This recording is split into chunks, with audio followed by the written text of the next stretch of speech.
Parliament নির্বাচনে কারচুপির অভিযোগ তুলে পুনর্নির্বাচনের জন্য জনগণের বিক্ষোভের মাঝেই জর্জিয়ায় হতে যাচ্ছে প্রেসিডেন্ট নির্বাচন, যেখানে প্রথমবারের মতো প্রেসিডেন্ট বেছে নিতে যাচ্ছে ক্ষমতাসীন রাজনীতিবিদরা।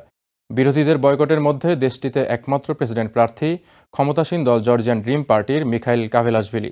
তবে সাবেক এই জাতীয় দলের ফুটবলারের প্রতি আস্থা রাখতে পারছেন না বিরোধীরা।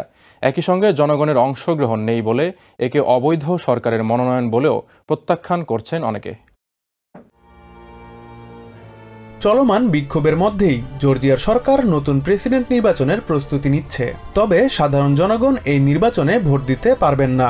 2017 সালে পরিবর্তিত সংবিধান অনুসারে সংসদ সদস্য, রাজনীতিবিদ ও স্থানীয় জনপ্রতিনিধিদের সমন্বয়ে গঠিত 300 সদস্যের ইলেকটোরাল কলেজ প্রেসিডেন্ট নির্বাচিত করবে।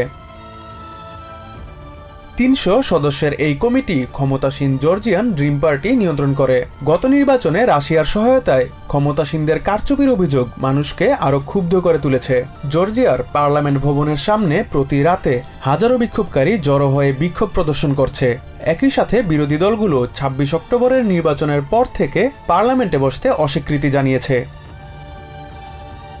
নির্বাচনের সময় এক্সিট পোলে বিরোধী দলগুলোর ভোট 50% বেশি দেখালেও সরকারি ফলাফলে মাত্র 38% ভোট পেয়েছে তারা।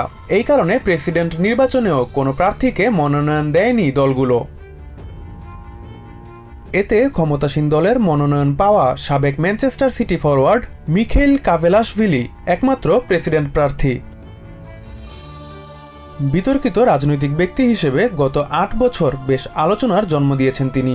এছাড়া গত মে মাসে ফরেন এজেন্ট নামে পরিচিত একটি আইন পাশ করায় ভূমিকা ছিল কাভেলাশভিলির। এই আইনের প্রভাবে জর্জিয়ার ইইউ ব্লকে যোগ দেওয়ার আলোচনা স্থগিত হয়ে গেছে। কাভেলাশভিলিকে মনোনয়ন দেওয়ার সময় বিলিয়নিয়ার ও জর্জিয়ান ড্রিম পার্টির চেয়ারম্যান বিদনিজাই ইভানিশভিলি তার গুণাবলীর প্রশংসা করেন। তবে বিরোধী নেতারা কাভেলাশভিলিকে অন্য চোখে দেখছেন। সাবেক পার্লামেন্ট মেম্বার জুরাব জাপেরিদজে বলেন, তিনি একমাত্র ফুটবল খেলেছেন, আন্তর্জাতিক সম্পর্ক বা কূটনীতি নিয়ে তার কোনো ধারণা নেই। এদিকে বিদায়ী প্রেসিডেন্ট সালোমে জুরাবিচভিলি বর্তমান সরকারকে অবৈধ উল্লেখ করে ডিসেম্বরে ক্ষমতা হস্তান্তর করবেন না বলে জানিয়ে দিয়েছেন। এ সময় সরকারের ওপর নিষেধাজ্ঞা আরোপের জন্য পশ্চিমা দেশগুলোকে অনুরোধ করেন তিনি। জর্জিয়ান ড্রিম পার্টি ক্ষমতা থেকে জুরাবিচভিলিকে সরিয়ে দিলেও বিরোধীরা দেশের একমাত্র বৈধ প্রেসিডেন্ট হিসেবে তাকেই সমর্থন দিয়ে যাবে বলে জানিয়েছে। Fuad Hasan, TVN 24 news desk.